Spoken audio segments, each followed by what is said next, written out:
Hello everyone. आज हम एक नया सीरीज शुरू करने जा रहे हैं जो कि घटना चक्र का है और ये घटना चक्र का आधुनिक भारतीय इतिहास से हम कवर करने जा रहे हैं।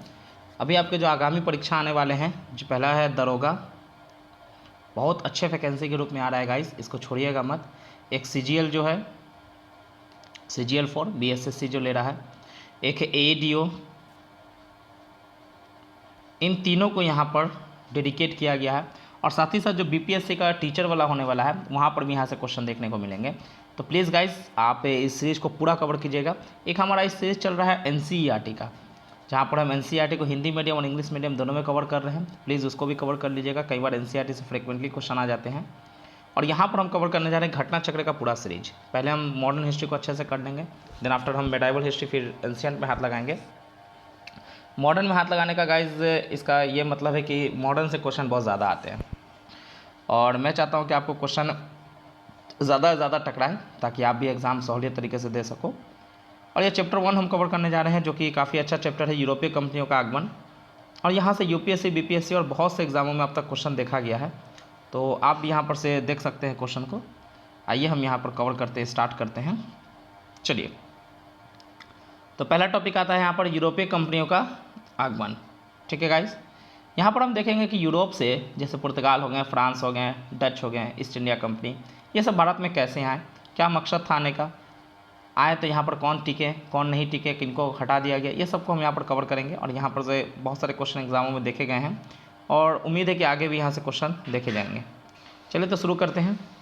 वास्को डी गामा गुजराती पथ प्रदर्शक अहमद इब्न मजीद की सहायता से भारत के पश्चिमी तट पर स्थित बंदरगाह कलिकट पर 20 मई 1498 को पहुंचा।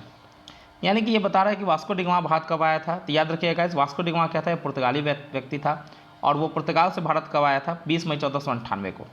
वास्को डी गामा जब भारत आता है तो आपको पता है कि अफ्रीका कॉन्टिनेंट है, तो यहाँ पर Vasco da Gama Cape of Good Hope के पास आकर थोड़े से आगे जाकर रास्ता भटक जाता है। फिर इसको एक गुजराती व्यापारी मिलता है जिसका नाम है अहमद इब्न मजीद, या कई किताबों में इसे इब्न मजीद भी कहा जाता है सिर्फ। तो उससे मुलाकात होती है और उसके बाद वास्को डी गामा उसे कुछ लालच देता है सोने के सिक्के और पैसे के, और उसी की सहायता से वो कहाँ पहुँचता है, कलिकट पहुँचता है। ठीक है,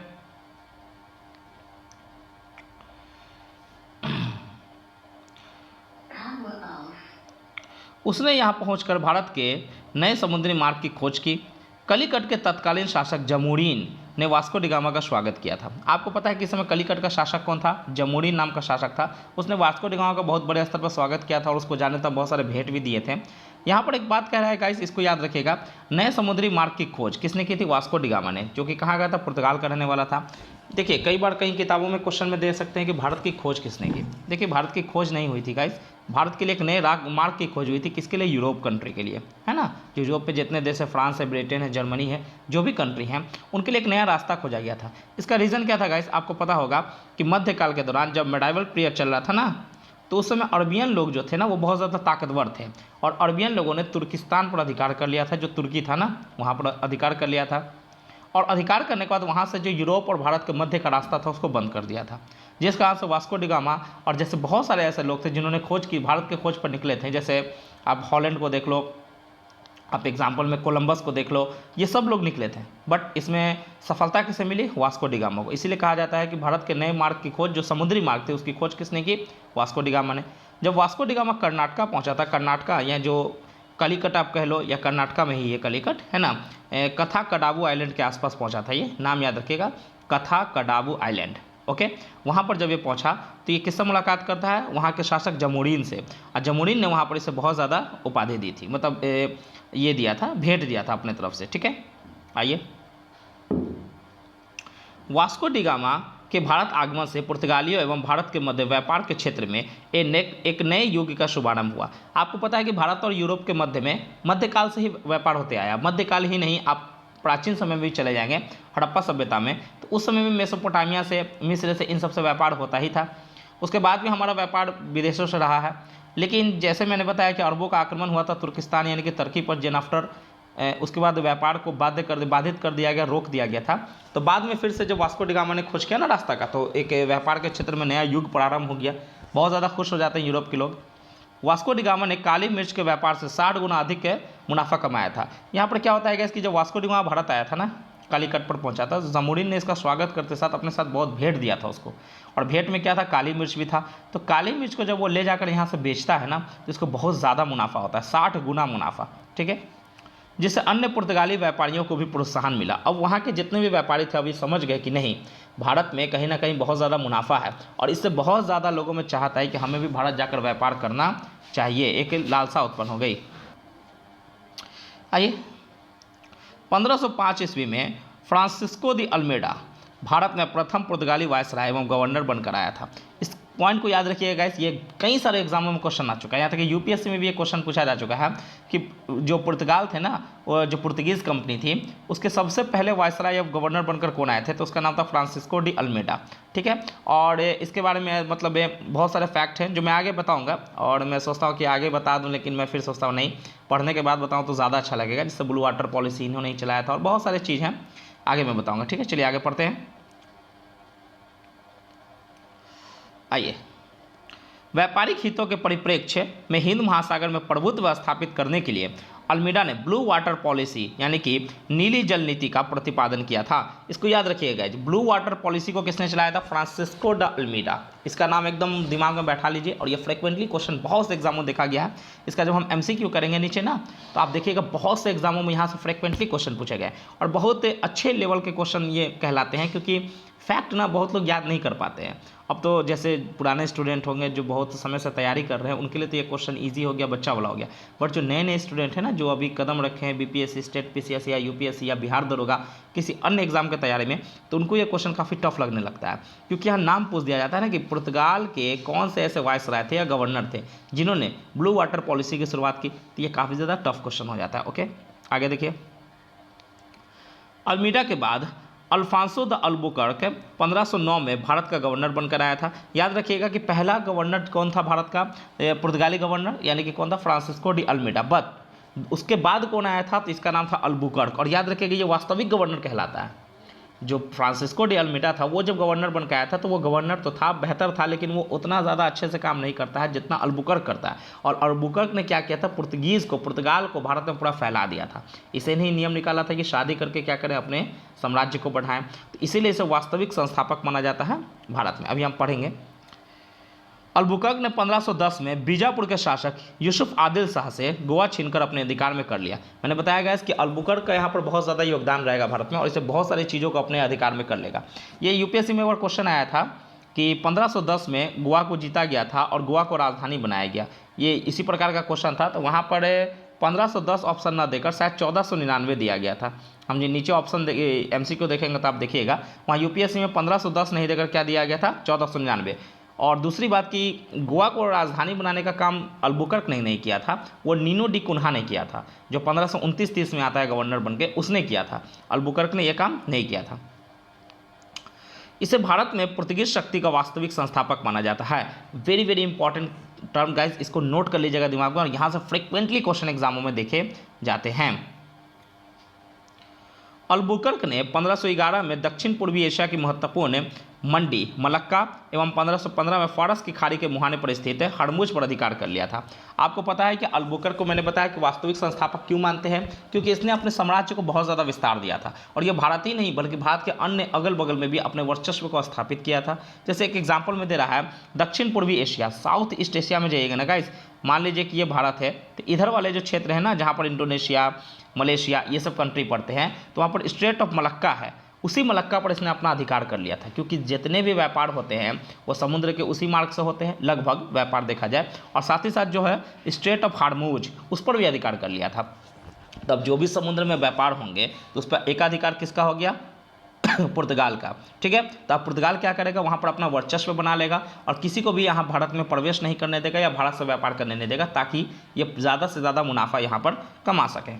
ठीक है, अल्बुकर्क के बाद प्रमुख गवर्नरों में से एक नीनो डी कुन्हा था। मैंने इसके बारे में अभी बताया गाइस कि यही नीनो डी कुन्हा वो है जिसने क्या किया था, गोवा को राजधानी बनाया था। देखिए 1529 से 1538 तक ये गवर्नर रहा था। पुर्तगाली यात्री वास्को डी गामा ने भारत के मार्ग की मूलतः इटली निवासी तथा स्पेन द्वारा वित्त पोषित यात्री कोलंबस ने अमेरिका की, ब्रिटेन के कैप्टन कुक ने ऑस्ट्रेलिया के तथा हॉलैंड के एबल तस्मान ने वान डीमन से लैंड तथा न्यूजीलैंड की खोज की थी। यहाँ पर बता रहा है कि जिस तरह से वास्को डी गामा ने भारत के मार्ग की खोज की थी, उसी तरह से बहुत सारे ऐसे व्यक्ति थे जो इस समय निकले थे और उन्होंने क्या किया था, भारत की खोज करने के लिए निकले थे, बट वो कहीं कहीं पहुँच गए। जैसे एग्जाम्पल दे रहा कोलंबस। कोलंबस किसकी खोज कर दी? अमेरिका की। जब वो अमेरिका पहुँचा तो उसने समझा कि हम भारत पहुँच गए, बट वो भारत नहीं पहुँचा था। उसने समझा कि मैं भारत आ चुका हूँ। तो आज भी देखना आप, अमेरिका को रेड इंडियन कहा जाता है, ठीक ना। और ब्रिटेन के कैप्टन कुक ने किसकी खोज की थी? ऑस्ट्रेलिया की। और हॉलैंड के एबल तस्मान ने किसकी खोज की थी? न्यूजीलैंड की खोज की थी, है ना। ये सब इन्हीं के साथ निकले थे, लेकिन ये कहीं कहीं पहुंच गए। यूपीएससी में एक क्वेश्चन आया था मैच द फॉलोइंग में, हम वो आगे देखेंगे, ठीक है। पुर्तगालियों के भारत में प्रथम दुर्ग का निर्माण ने अल्फांसो द अल्बुकर्क द्वारा 1503 में कोचिन में किया गया था। याद रखिएगा कि भारत में प्रथम पुर्तगालियों लोगों की जो दुर्ग बनाई गई थी, किसने बनाया था? अल्फांसो द अल्बुकर्क ने बनाया था 1503 में। कहाँ बनाया था? कोचिन में। और याद रखिएगा इस समय ये गवर्नर नहीं था, इस समय गवर्नर के पद पर 1505 में कौन आया था? Francisco de Almeida. But Albuquerque governor नहीं था, फिर भी इसने क्या किया था? कोचिन में पहला फैक्ट्री बनाया था। देखिए कई बार एग्जामों में क्वेश्चन जो होते हैं ना, वो उलझाव किस्म के आ जाते हैं, तो आपको कन्फ्यूज़न हो जाता है। अगर वो पूछ देगा कि भारत में, जैसे स्टेटमेंट दे देगा, भारत में प्रथम है एक फैक्ट्री का निर्माण या पहली पुर्तगाली फैक्ट्री का निर्माण अल्फांसो द अल्बुकर्क ने किया था और इस समय यह गवर्नर था, तो ये सेंटेंस स्टार्टिंग में तो सही है, बट वो एंड में जाकर क्या हो गया? गलत हो गया। ओके, आगे देखिए। अंजी द्वीप एवं कन्नानोर में पुर्तगाली दुर्गों का निर्माण फ्रांसिस्को ड अल्मीडा द्वारा 1505 में कराया गया था। Point to be noted. और ये ऐसे ऐसे डीप में क्वेश्चन अब पूछे जा रहे हैं एग्जाम में। और जो AEDO का एग्जाम आ रहा है ना, असिस्टेंस एजुकेशन डेवलपमेंट ऑफिसर, उसमें देखिएगा इसकी वहाँ पर बहुत ज़्यादा डीप में क्वेश्चन पूछा जाएगा। क्यों? क्योंकि वो केवल क्या है? MCQ परीक्षा है और एग्जामिनर को पता है कि वो क्वेश्चन जितना ज़्यादा टफ पूछेगा उतना ज़्यादा कंपटीशन अच्छा होगा। और साथ ही साथ यहाँ पर सिर्फ MCQ में बच्चे को छांटना है, तो वो जितना डीप में पूछेगा उतना ज़्यादा बच्चे छटेंगे। ठीक है गाइस, तो आप प्लीज़ डीप में जाकर पढ़िएगा। और आपको बिहार दरोगा का भी एग्ज़ाम आ रहा है, मतलब अभी बिहार में ना एग्जामों की लाइन लगी हुई, तो प्लीज़ आप इसको अच्छे से कवर कीजिएगा। मैं आप ही लोगों के लिए लेकर आ रहा हूँ। मुझे वीडियो बनाने में कोई प्रॉफिट नहीं होता है गाइज, अभी मुझे कोई प्रॉफिट नहीं है यूट्यूब से, बट मैं आप लोगों के लिए इसलिए ला रहा हूँ ताकि आप लोगों को प्रॉफिट हो जाए। आप लोग इसको कवर कीजिए, मैं पूरा घटना चक्र कवर करा दूंगा। ठीक है, आइए देखते हैं। भारत में यूरोपीय व्यापारिक कंपनियों के आगमन का क्रम है। पहले कौन आता है? पुर्तगीज़, फिर आता है डच, फिर अंग्रेज, फिर डेन, फिर फ्रांसीसी। ये याद कर लीजिएगा इस क्रम से क्वेश्चन आते हैं। इस बार 71 BPSC में आपने देखा था कि कलानुक्रम से क्वेश्चन पूछा गया था। कैसा कि मौर्य वंश के बाद कौन आया, नंद वंश के बाद कौन आया, तो इस तरह से क्रम से क्वेश्चन आ जाते हैं और बच्चे कन्फ्यूज़ कर जाते हैं। तो याद रखिएगा, पहले पुर्तगीज़ आए थे, फिर डच आए थे, फिर अंग्रेज आए थे, फिर डेन, फिर फ्रांसीसी। डच कौन है गाइज? तो डच उसी को कहते हैं जो नीदरलैंड के है ना, जो नीदरलैंड से भारत में आए थे व्यापार करने, उसको डच कहते हैं। ये डेन कौन है? तो ये डेनमार्क के हैं। ठीक है, नाम से कंफ्यूज नहीं कीजिएगा, कहीं ना कहीं आप थोड़ा सा 1-2 बार रिवाइज कीजिएगा, मेरे ऑडियो को सुन लीजिएगा तो आपको याद हो जाएगा। आइए, भारत ने पुर्तगाली सबसे पहले 1498 में आए थे तथा सबसे अंत में वर्ष 1961 में ये वहाँ से गए थे। याद रखिए 1961 में किसे छोड़कर गए थे? गोवा को। और गोवा को छीना गया था ऑपरेशन विजय चलाकर, और यहाँ गोवा को क्या किया गया था? आज़ाद कर दिया गया था। ठीक है गाइस, वर्ष 1961 में गोवा का पुर्तगाली गवर्नर जनरल मैनुअल एंटोनियो वसालो ए सिल्वा था। याद रखिएगा जिसका नाम। और ऐसे क्वेश्चन तो मैंने अभी तक एग्जाम में नहीं देखे हैं, बट आ सकता है, क्योंकि घटना चक्र जब कवर कर रहा है तो ऐसे क्वेश्चन फ्रिक्वेंटली देखे जा सकते हैं। भारत की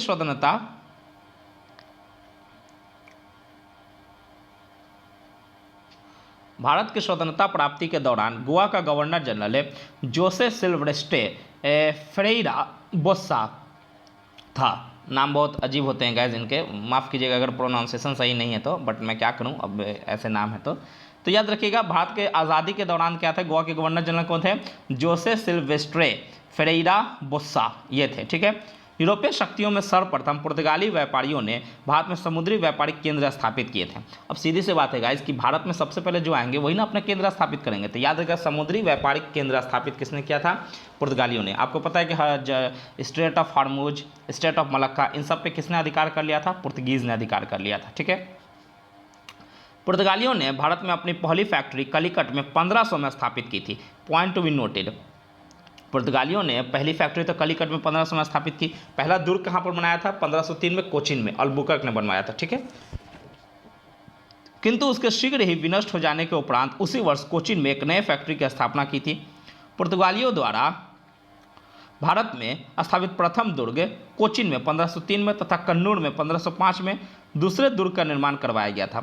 point to be noted guys, UPSC में क्वेश्चन कई बार ऐसे दिख जाते हैं, चाहे बीपीएससी में वो पूछ देता है कि पुर्तगालियों निम्नलिखित में से कौन से ऐसे फैक्ट्री हैं जो पुर्तगालियों से संबंधित है। तो आप सबका नाम याद रख लीजिएगा, कोचिन, कन्नूर, इन सब जगह पुर्तगालियों ने फैक्ट्री बनाया था।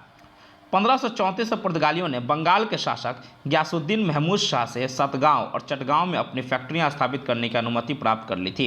ये दोनों नाम याद रखिएगा, सतगांव और चटगांव। किससे अनुमति ली थी? गयासुद्दीन महमूद शाह, और ये दोनों कहाँ है? बंगाल में है। गयासुद्दीन महमूद शाह का नाम दिमाग में ध्यान रखिएगा, क्वेश्चन आ सकते हैं।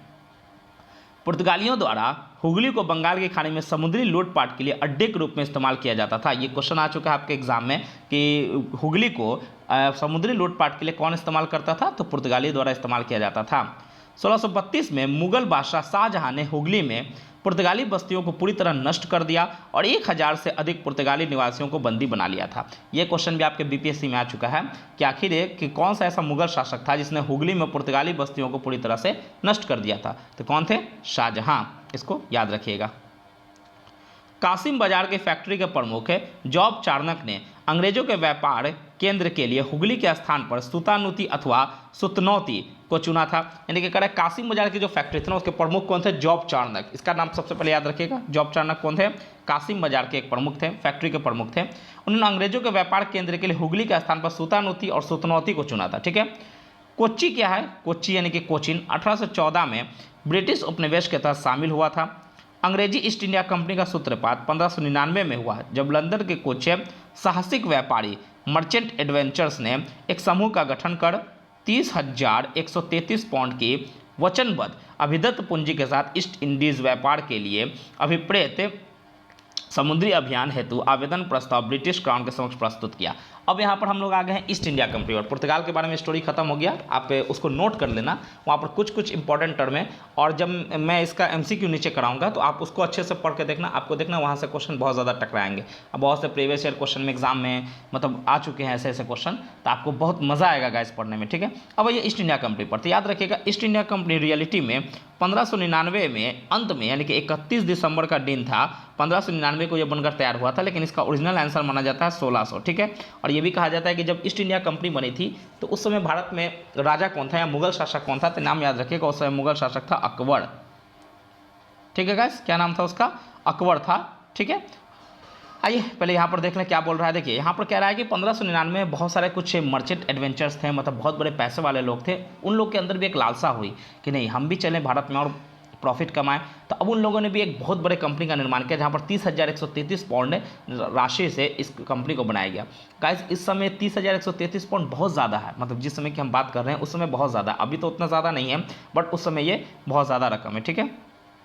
अब देखिए, हालांकि इन साहसिक व्यापारियों के मूल प्रस्ताव को प्रिवी काउंसिल की स्वीकृति नहीं मिल सकी, तथापि अगले वर्ष वे पुनः एकत्र हुए और इस बार उन्होंने ब्रिटिश क्राउन की पूर्व सहमति से ईस्ट इंडीज अभियान हेतु जहाज एवं अन्य जहाजों सामान खरीदने प्रारंभ किए तथा अपनी पूंजी को भी बढ़ाकर 68,373 पाउंड कर लिया। यानी कि 1599 में इनको सफलता तो नहीं मिली थी, बट सफलता इनको कब मिली थी? 1600 में गाइज, है ना। 1600 में इनको सफलता मिली और इसी समय यह कंपनी क्या होता है? बनकर तैयार हो जाता है। और इस समय इन्होंने रकम भी बढ़ा दिया था और रकम कितना हो गया? 68,373 पाउंड के आसपास रकम हो गया था। 31 दिसंबर 1600 को, माफ़ कीजिएगा गाइस, मैंने ऊपर में शायद 31 दिसंबर 1599 कह दिया था, वो 31 दिसंबर 1600 था। 31 दिसंबर 1600 को ब्रिटिश महारानी एलिजाबेथ ने इन्हें the governor and company of merchants of London trading into the East Indies के नाम के तहत royal charter of in corporation प्रदान किया और इस प्रकार ईस्ट इंडिया कंपनी का आधिकारिक रूप से गठन हो गया। ये बहुत लंबा चौड़ा नाम है गाइस, इसको याद कर लीजिएगा। The governor and company of merchants of London trading into the East Indies. और इसके प्रथम गवर्नर कौन बने थे? प्रथम गवर्नर बने थे थॉमस स्मिथ के नाम के तहत इसे रॉयल चार्टर ऑफ इनकॉर्पोरेशन प्रदान किया गया और इस प्रकार ईस्ट इंडिया कंपनी का आधिकारिक रूप से गठन हो गया था। तो इसका नाम याद रखिएगा गाइस कि किस नाम से आखिर ईस्ट इंडिया कंपनी बना था। ईस्ट इंडिया कंपनी तो हम इसलिए बोलते हैं क्योंकि ब्रिटेन के ईस्ट में भारत है और कंपनी कहाँ जा रही है? भारत में, तो ईस्ट इंडिया कंपनी ये कहते हैं। लेकिन इसका ओरिजिनल नाम क्या है? The governor and company of merchants of London trading into the East Indies. और इसके प्रथम गवर्नर कौन बने थे? Thomas Smith. ये सब पॉइंट को नोट करिएगा। बिहार दरोगा और एडीओ में ऐसे क्वेश्चन फ्रिक्वेंटली दिख जाते हैं, बट सीजीएल में उतने टफ क्वेश्चन नहीं आएंगे। बट ADO ये सब में क्वेश्चन टफ आ सकते हैं। इस दौरान भारत का बादशाह कौन था? अकबर, ये मैंने अभी बता दिया। लिवेंट कंपनी को 1592 में स्थल मार्ग से भारत में व्यापार करने का अधिकार पत्र प्राप्त हुआ था। आपसे क्वेश्चन पूछ सकता है कि ब्रिटेन के पहली ऐसी कौन कंपनी थी जो भारत के साथ व्यापार करती थी, तो उसका नाम था लिवेंट कंपनी, जो 1592 में स्थल मार्ग से, यानी कि जो लैंड रूट है ना, लैंड रूट, वहाँ से व्यापार करने की अनुमति मिली थी।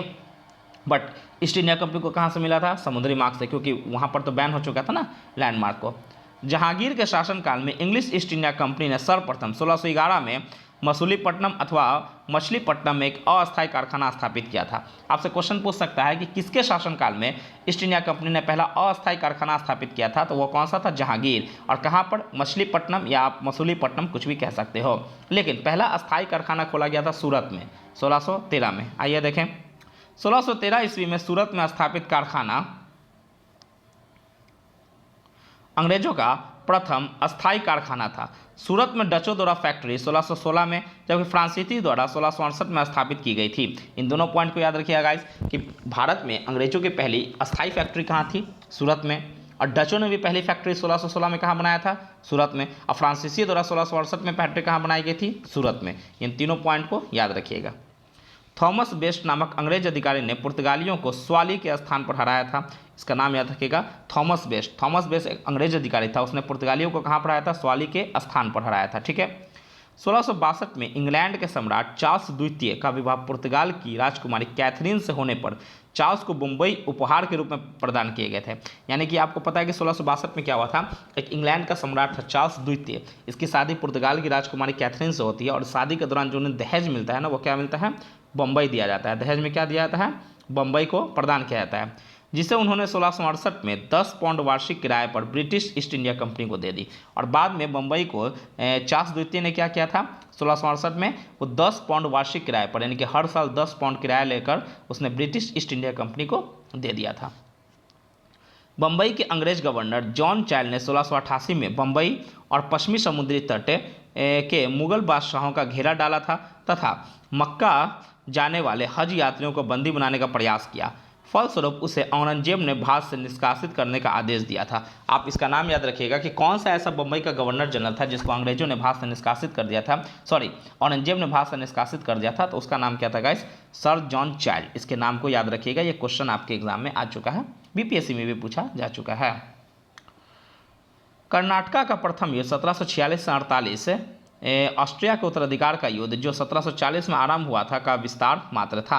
यानी कि भारत में कर्नाटका का प्रथम युद्ध कब हुआ था गाइस? 1746 से 48 के बीच में। और ये स्टार्ट कब हुआ था? ऑस्ट्रिया के उत्तराधिकार का जो युद्ध चल रहा था ना यूरोप में 1740 में, उसी से ये शुरू हुआ था। यहाँ पर जैसे वहाँ पर युद्ध हुआ फ्रांस और ब्रिटेन में, तो यहाँ पर भी भारत में क्या हुआ? फ्रांस और ब्रिटेन में झगड़े होने शुरू हो गए थे। तो कर्नाटका का युद्ध जो होता है किनके बीच होता है? एक तरफ ब्रिटेन के लोग थे जो ईस्ट इंडिया कंपनी थी, और एक तरफ फ्रांसीसी लोग थे जो कि फ्रेंच ईस्ट इंडिया कंपनी थी।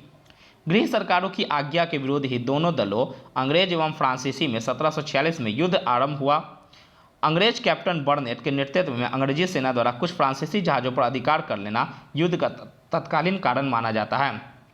Point to be noted guys, यानी कि ये क्वेश्चन आ चुका है गाइस, किसने मतलब फ्रांसीसी जहाज़ों का अधिग्रहण किया था? तो इसका नाम था कैप्टन बर्नेट। इसका नाम याद रखिएगा, ये क्वेश्चन भी बीपीएससी में आ चुका है। प्रथम कर्नाटका युद्ध के समय ही कर्नाटका के नवाब अनवरुद्दीन ने महफूज खान के नेतृत्व में 10,000 की भारतीय सेना को फ्रांसीसी पर आक्रमण करने के लिए भेजा था। तो ये फैक्ट है गाइस, ऐसा क्वेश्चन अभी तक तो देखे नहीं गए हैं, बट आप इसको याद रखिएगा। कर्नाटका के एक नवाब थे अनवरुद्दीन। अनवरुद्दीन ने महफूज खान के नेतृत्व यानी कि महफूज खान के अंडर में उन्होंने क्या किया?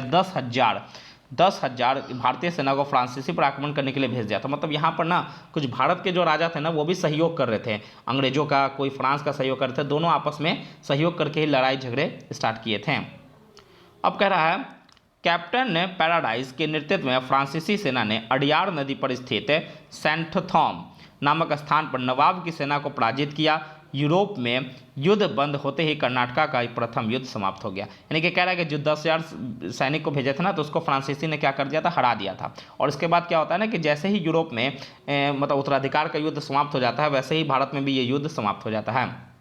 और देखिए एक्स-ला-शापिल की संधि 1748 में होती है। इसी से क्या होता है? ऑस्ट्रिया के उत्तराधिकार का युद्ध समाप्त होता है और मद्रास अंग्रेजों को पुनः प्राप्त कर दी जाती है, मतलब दे दी जाती है। अब सुनिए, प्रथम कर्नाटक युद्ध 1746 से 48 के मध्य हुआ और प्रथम कर्नाटक युद्ध समाप्त क्यों हुआ? उसका रीज़न था उत्तराधिकार का युद्ध समाप्त होना। और जैसे उत्तराधिकार का युद्ध समाप्त होता है, भारत में भी युद्ध क्या हो जाता है गाइस? समाप्त हो जाता है। एक मिनट गाइस, जैसे ही उत्तराधिकार का युद्ध समाप्त होता है, कहाँ पर?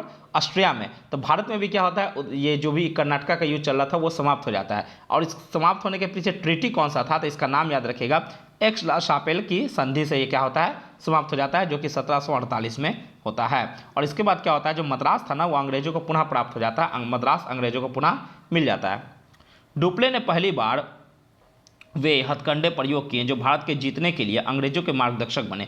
देखिए याद रखिएगा, डुप्ले वही पहला व्यक्ति था जिसने भारत में क्या किया था, जो भारत के राजा महाराजा है ना, उनके झगड़ों में पार्टिसिपेट करना शुरू किया। जो सहायक संधि होती है, सबसे पहले ऐसा ही सिस्टम डुप्ले ने लाया था। डुप्ले फ्रांसीसी गवर्नर था और काफ़ी ज़्यादा चालाक था, काफ़ी नॉलेजेबल था, और इसी की नीति को बाद में कॉपी किसने किया था? अंग्रेजों ने कॉपी किया था। यह डुप्ले ही था जिसने पहली बार यूरोपीय सेना को भारतीय राजदरबारों में भारतीय व्यय पर नियुक्त करवाया, तथा जिसने पहली बार यूरोपीय हितों के लिए भारतीय राजनीति में हस्तक्षेप किया तथा भारत में यूरोपीय साम्राज्य की नींव रखी थी। आपको पता है कि डुप्ले ही वह पहला व्यक्ति था, इसने क्या किया था? सहायक संधि स्वीकार किया। सहायक संधि में क्या किया जाता था? हम किसी भी राजा महाराजा से सहायक करते थे और उसके बाद अपने सेना को वहाँ भेज देते थे, और राजा जो होता था उसे हम पेंशन देना शुरू कर देते थे, पैसे देना शुरू कर देते थे, किराए पर रखते थे उस अपने सेना को। ठीक है, तो यहाँ पर सबसे पहले सिस्टम किसने अपनाया था? डुप्ले ने अपनाया था। और डुप्ले क्या करता था? उनके राजनीति में भाग लेता था, झगड़ों में भाग लेता था। ठीक है, लुई 14वें के मंत्री कॉलवर्ट द्वारा 1664 में फ्रेंच ईस्ट इंडिया कंपनी की स्थापना की गई थी। मतलब लुई 14वें उस समय था, जो फ्रांस आप देखोगे ना, फ्रांस का हिस्ट्री जब आप पढ़ोगे, फ्रेंच रेवोल्यूशन क्लास 9 के चैप्टर 1 में है, तो जब आप उसको कवर करोगे तो वहाँ पर देखना कि लुई नाम से ही राजा होते थे। Louis first, Louis second, Louis third, Louis fourth. उसी तरह लुई 14वां जो था ना, उसी के शासनकाल में क्या होता है? 1764 में फ्रेंच ईस्ट इंडिया कंपनी की स्थापना होती है। जैसे फ्रांसीसी में कंपनी फ्रेंकाइज पोर ले कॉमर्स देज इंडेज ओरिएंटलेस कहा गया। इसका नाम याद रखिएगा गाइस, और ये मतलब बहुत अच्छा है, इसका आप ट्रिक भी देख सकते हो। फ्रेंकाइज, ये फ्रेंकाइज को आप फ्रेंचाइज कर लेना। ठीक है गाइस, हिंदी में लिखा हो फ्रेंकाइज, बट हिंदी में फ्रेंचाइज लिखा आएगा, तो फ्रेंचाइज कर लेना। Franchise means France. ठीक है, फ्रांसीसी कंपनी का निर्माण राज्य द्वारा हुआ और राज्य ही इसका सारा खर्च देता था। कह रहा है कि फ्रांसीसी कंपनी थी जो थी वो सरकारी कंपनी थी। जिस तरह से ईस्ट इंडिया कंपनी बना था वो कौन सा? प्राइवेट मर्चेंट्स के द्वारा। बहुत लोगों ने आए वहाँ पर पैसे कलेक्ट किए और जाकर रानी से अनुमति ली, देन आफ्टर कंपनी बन गया। बट फ्रांसीसी कंपनी जो बना था वो राज्य के द्वारा बना था, सरकार के द्वारा बना था, सरकार ही इसका सारा खर्च उठाता था। और ये भी एक कारण है फ्रांसीसी कंपनी का भारत में वर्चस्व न बनना, क्योंकि वो सरकारी कंपनी थी, वो अपना डिसीजन स्वयं से तरीके से नहीं ले पाती थी। 1667 में फ्रेंकोइस कैरो के नेतृत्व में एक अभियान दल भारत के लिए रवाना हुआ, जिसने 1668 में सूरत में अपने पहले व्यापारिक कारखाने को स्थापित किया। ये ऊपर हम देख चुके हैं कि फ्रांसीसी का पहला कारखाना भारत में कहाँ बना था? सूरत में। डचों का भी पहला कारखाना कहाँ बना था? सूरत में। ठीक है, और अंग्रेजों का भी पहला कारखाना सूरत में ही बना था। मैकारा गोलकुंडा के सुल्तान से एक अधिकार पत्र प्राप्त कर 1669 में मसूलीपट्टनम में दूसरी फ्रांसीसी कोठी स्थापित की गई। यानी कि फ्रांसीसियों का दूसरा कोठी कहाँ बनाया गया था? मसूलीपट्टनम में। दोनों का नाम याद रखिएगा। डचों ने अपनी प्रथम फैक्ट्री की स्थापना मसूलीपट्टनम में की थी। डचों की बंगाल में पहली कंपनी पिपली में 1627 में स्थापित की गई थी। ये भी नाम याद रखिएगा। पिपली कहाँ पर है? बंगाल में। ठीक है गाइस, इसके कुछ ही दिनों के बाद डच पिपली से बालासोर चले आए, परंतु बंगाल में डचों का व्यापार सही ढंग से 1653 में शुरू हुआ था। यानी कि डच तो स्टार्टिंग में आ चुके थे, बट उतने तरीके से वर्चस्व नहीं स्थापित कर चुके थे, क्योंकि अब यहाँ पर अंग्रेज आ चुके हैं। और जैसे ही भारत में अंग्रेज आए थे ना गाइज, जितनी भी कंपनियाँ थी सबको बहुत ज़्यादा दिक्कत का सामना करना पड़ा था, और अंग्रेज काफ़ी ज़्यादा मजबूत थे। जितने भी थे उनके सबसे ज़्यादा मजबूत अंग्रेज थे। जब उन्होंने चिंसुरा में अपनी कंपनी स्थापित की, चिंसुरा के डच किले को गुस्तावुस फोर्ट के नाम से जानते थे। यानी कि ये भी याद रखिएगा, चिंसुरा के जो किले थे उसको किस नाम से जानते थे? गुस्तावुस फोर्ट के नाम से। यूरोप वासियों को सर्वोत्तम सोडा और अफीम बिहार से प्राप्त होता था। मोस्ट इंपॉर्टेंट गाइस, ये क्वेश्चन बीपीएससी में ना जाने कितनी बार आया है, मैं बता नहीं सकता हूँ। एएडीओ में ऐसे क्वेश्चन को फॉलो किए जा सकते हैं। अंग्रेजी शासनकाल में बिहार अफीम उत्पादन हेतु प्रसिद्ध था। ये क्वेश्चन फ्रिक्वेंटली पूछते हैं कि अफीम का उत्पादन कहाँ होता था सबसे ज़्यादा अंग्रेजों के काल में, तो वो कहाँ होता था? बिहार में। भारत में यूरोपीय शक्तियों के आगमन का क्रम इस प्रकार है। पहले कौन है? पुर्तगीज, फिर डच, फिर अंग्रेज, फिर डेन, फिर फ्रांसीसी। इसका क्रम याद रख लिएगा। ऊपर हमने क्रम देखा था कैसे, फैक्ट्री बनाने का, और इस पर क्रम हमने देखा यूरोप शक्तियों का भारत में आने का। तो आने का कैसे है? सबसे पहले पुर्तगीज आए, फिर डच आए, फिर अंग्रेज आए, फिर डेन, फिर फ्रांसीसी। बट अगर हम कंपनी स्थापना में देखेंगे तो पहले पुर्तगीज बना, फिर अंग्रेज बना, फिर डच बना, फिर डेन, फिर फ्रांसीसी। इस तरह से आप ऊपर में कवर कर लीजिएगा, इसी प्रकार इसका क्रम देखने को मिलेगा और ऐसे क्वेश्चन एग्जाम में फ्रिक्वेंटली आ जाते हैं गाइस। सुनिए गाइस, मैंने एक नियम बनाया है अपने इस लेक्चर में कि मैं पहले वीडियो में क्या करूंगा, चैप्टर को कंप्लीट करूंगा, जो मैंने कंप्लीट कर दिया, और उसके बाद हम इसका एमसीक्यू करेंगे। देखिए गाइस, ये इतने सारे एमसीक्यू हैं, इसको हम सेकंड चैप्टर में मतलब सेकंड पार्ट में करेंगे। इससे आपको भी समस्या नहीं होगी और वीडियो छोटा रहेगा। आप पहले इसको रिवीजन कर लो। रिवीजन करने के बाद अगर आप एमसीक्यू टच करोगे तो इससे आपको भी काफ़ी ज़्यादा समस्या नहीं होगी और आसानी से इसको क्या कर सकते हो, टैकल कर सकते हो और देखना कितना सही हुआ कितना गलत हुआ। तो मैं आज ही इसका पार्ट 2 लोड करूंगा और लगातार सीरीज़ को देखिएगा, आपको लगातार वीडियो मिलेगा जब तक कि बिहार दुर्गा, बिहार एडीओ का पेपर ना हो जाए, सीजीएल का पेपर ना हो जाए, तब तक आपको लगातार यहाँ से घटना चक्र के सभी चैप्टर मिलेंगे और सभी सिलेबस मिलेंगे जितने भी सिलेबस एडीओ में आते हैं। तो जब तक के लिए बाय, टेक केयर।